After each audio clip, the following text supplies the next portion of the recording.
Olá, pessoal. Meu nome é Caroline, professora da disciplina de Propedêutica e Processo de Cuidar da Saúde da Mulher. E a aula de hoje é sobre as intercorrências clínicas no ciclo gravídico puerperal e na gestação de alto risco. Tá? Bom, o conteúdo todo está dividido em 4 partes, tá? E nós vamos serão abordadas essas principais intercorrências clínicas durante o ciclo gravídico puerperal e na gestação de alto risco, tá? E agora eu vou começar com a primeira parte da aula, que é sobre síndromes hipertensivas gestacionais. Tá? Depois a gente vai ter diabetes mellitus gestacional, as doenças hemorrágicas gestacionais, abortamento, descolamento prematuro de placenta, placenta prévia, ruptura uterina. Depois nós vamos falar sobre doenças infecciosas na gestação, sífilis, toxoplasmose e o HIV na gestação. Tá? Bom, então, a primeira parte da aula sobre síndromes hipertensivas gestacionais. Vou abordar a hipertensão arterial gestacional, a pré-eclâmpsia, a eclâmpsia e a síndrome HELP. O objetivo dessa videoaula é conhecer sobre os fatores etiológicos, a classificação, principais alterações orgânicas funcionais das síndromes hipertensivas na gravidez, as condutas e os cuidados gerais. Bom, a síndrome hipertensiva da gestação é considerada um grave problema de saúde pública, devido à capacidade de morbimortalidade materna e perinatal. Ela afeta cerca de 10% das gestações no mundo, podendo causar o acidente vascular encefálico, nascimento prematuro ou de recém-nascidos pequenos para a idade gestacional, entre outros. Bom, para acompanhamento, é necessário o diagnóstico diferencial realizado pelo médico entre a hipertensão que antecede a gestação e a hipertensão gestacional, que esta, né, a hipertensão gestacional, é caracterizada pelo aumento da pressão arterial após 20 semanas de gestação, podendo voltar aos valores normais após 12 semanas do parto. Então, quando a gestante procura tardiamente o serviço de saúde para iniciar o pré-natal, então após aí 20 semanas, esse diagnóstico diferencial é dificultado. Então, a gravidez pode induzir um aumento da pressão em mulheres normotensas ou agravar hipertensão pré-existente, né? O diagnóstico é feito pelo monitoramento dos níveis pressóricos e por teste rápido de proteinúria, que deve ser realizado na unidade de saúde, além de uma anamnese completa para investigação de fatores de risco, bem como da classificação da síndrome hipertensiva gestacional, que vai nortear aí as condutas. É importante atentar para as mulheres negras que possuem maior predisposição para elevação da pressão arterial. Bom, a etiopatogenia da doença é desconhecida. A síndrome hipertensiva gestacional possui prevalências elevadas no Brasil e muda de acordo com os fatores como idade, né, fator de risco, idade acima de 35 anos ou menor de 15 anos, um nível socioeconômico baixo, hipertensão anterior, hidrâmino, né, que é o volume de líquido amniótico, a hereditariedade ou história familiar e insuficiência renal. Bom, em relação à classificação da síndrome hipertensiva gestacional, a pressão arterial sistêmica atinge ou até ultrapassa os 140 por 90 milímetros de mercúrio. E aí ela pode ser classificada como hipertensão gestacional, hipertensão crônica associada com pré-eclâmpsia e eclâmpsia. Tá? No caso da hipertensão crônica, é aquele estado antes do início da gestação, no período que precede a 20 semanas de gravidez ou além de 12 semanas após o parto. Tá? Essa condição não está associada a edema nem proteinúria, salvo se houver dano renal antes da gravidez. E persiste essa condição depois de 12 semanas após o parto. Tá?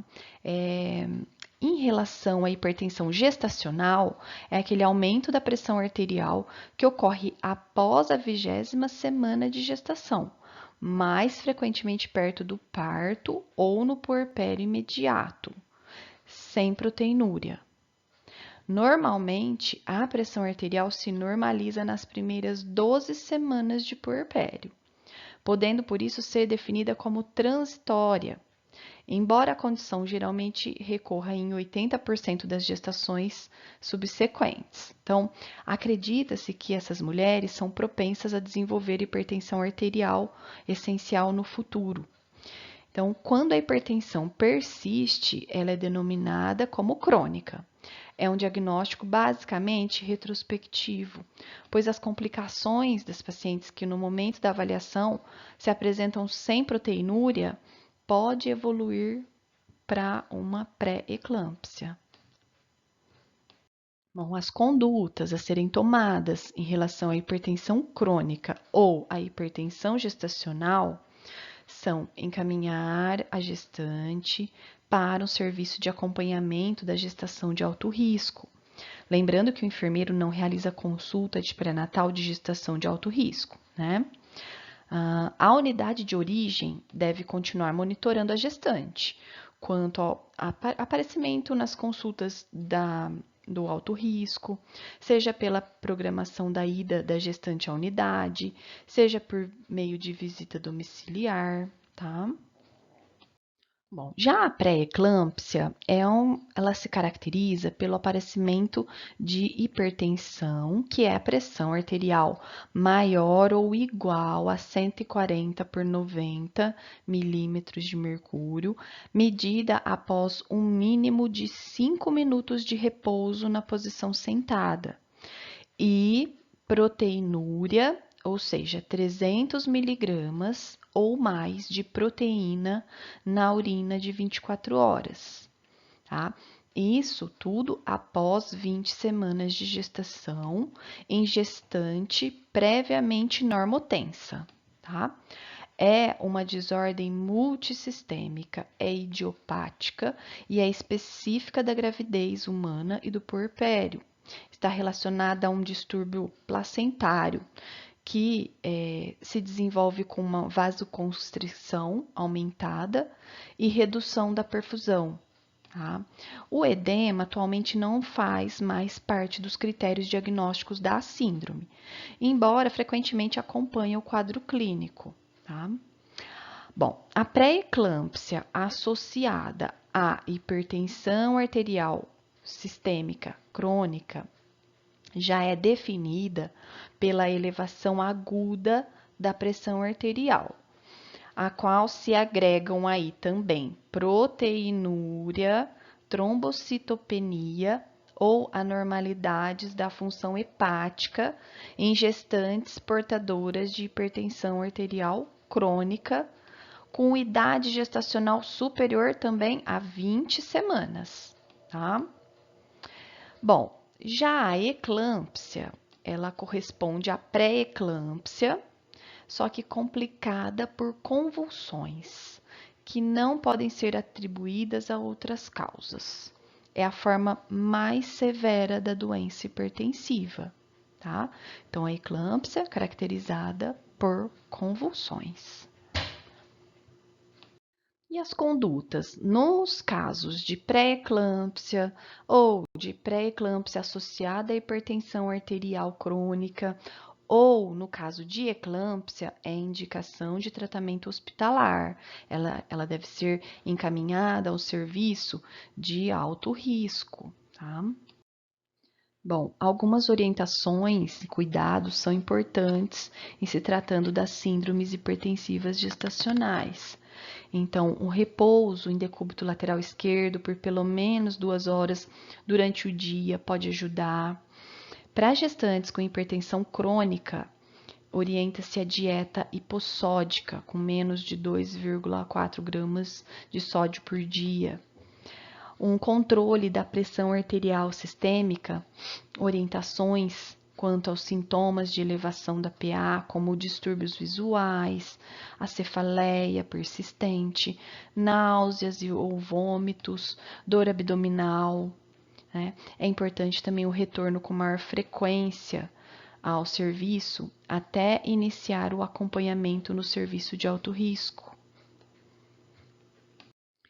Bom, continuando as orientações, se a paciente utilizava diuréticos por cardiopatia ou nefropatia, o indicado é a furosemida. E se ela usava um diurético por hipertensão arterial sistêmica, é necessária adequação para um antihipertensivo adequado à gestação. Aí são indicados metildopa, né, e, enfim, beta-bloqueadores podem ser usados aí se for necessário. A PA deve ser mantida entre 90 a 100 milímetros de mercúrio, pois os níveis inferiores podem comprometer a oxigenação da placenta. Tá? Outra coisa, as gestantes com síndrome hipertensiva gestacional devem ser orientadas a buscar uma unidade hospitalar, no caso de emergências hipertensivas, como uma PA diastólica maior que 110 milímetros de mercúrio, mesmo após um repouso, acompanhada ou não de cefaleia, dor precordial, vertigens e vômitos, né? No caso de eclâmpsia, a conduta obstétrica visa estabilizar o quadro materno e avaliação das condições de bem-estar fetal, antecipação do parto, isso em qualquer idade gestacional. Após a estabilização do quadro, aí se iniciam os preparativos para a interrupção da gestação. Tá? E no caso de eclâmpsia, a terapia anticonvulsivante com sulfato de magnésio é indicada para prevenir as convulsões recorrentes em mulheres com eclâmpsia. Tá? Essa medicação pode ser utilizada durante o trabalho de parto, parto e puerpério, e até mantida por 24 horas após o parto, se iniciado antes do parto. Né? Então, se essa medicação foi utilizada antes, ela pode ser mantida por até 24 horas após o parto. Bom, e a síndrome HELP?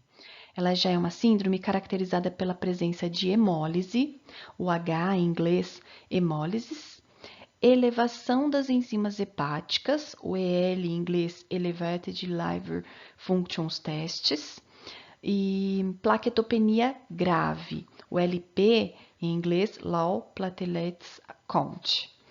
O diagnóstico é feito quando a paciente apresenta, então, pré-eclâmpsia associada com hemólise, tá? Que a hemólise é caracterizada por icterícia, aumento nas bilirrubinas séricas maior ou igual a 1,2 mg/cento. Também a trombocitopenia, né? A diminuição das plaquetas menor que 100 mil por milímetros cúbicos, é um sinal importante de síndrome HELP, podendo levar a hemorragia cerebral, hepática, também a sangramento excessivo no parto, tá? Especialmente na cesárea. E as transaminases hepáticas séricas, né? Que seria a elevação das enzimas hepáticas aí, acima de 70 unidades internacionais por litro, tá?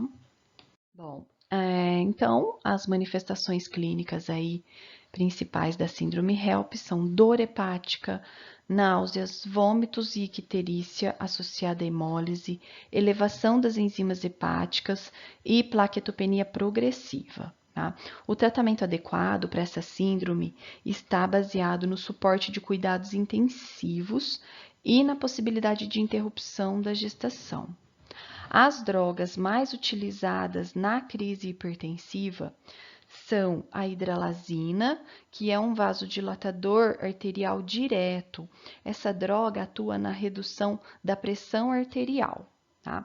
O sulfato de magnésio, que é um anticonvulsivante, é uma droga de escolha, porque não produz depressão do sistema nervoso central, né? É a utilização do sulfato de magnésio a 10 e tem a 10% e 50%. Ela é utilizada principalmente para prevenir ou para controlar as convulsões associadas com a eclâmpsia ou a pré-eclâmpsia grave. Pode também inibir as contrações uterinas, desde que sendo usada em doses maiores, né? Bom, nas síndromes hipertensivas gestacionais, os cuidados e as condutas gerais são a monitorização, controle da pressão arterial, referenciá-la ao pré-natal de alto risco. É contraindicado o enalapril, captopril e adalate, porque eles podem causar bradicardia fetal, tá? E ficar alerta para sinais e sintomas cerebrais como cefaleia, torpor, obnubilação mental, oligúria, náusea, vômito, epigastralgia, dor hepática, cianose, porque pode afetar os rins e o cérebro, tá? Então, controle dos distúrbios metabólicos também, como obesidade, dentre outros. Controlar as crises convulsivas com o tratamento anticonvulsivante e o tratamento hipotensor. Manter o ambiente tranquilo, silencioso, principalmente por conta das questões das convulsões. A importância do decúbito lateral esquerdo, o catéter de oxigênio nasal se necessário, tá? Punção de acesso central ou veia calibrosa, né, se necessário, a sondagem vesical de demora também, em casos graves aí, síndrome HELP, né, e algumas outras condições, quando indicado, e avaliar também a frequência cardíaca fetal, é muito importante, porque a perfusão prejudicada dos tecidos reduz a oxigenação fetal. Tá? Bom, e essas são as referências utilizadas para a aula. Muito obrigada, pessoal. Até a próxima aula.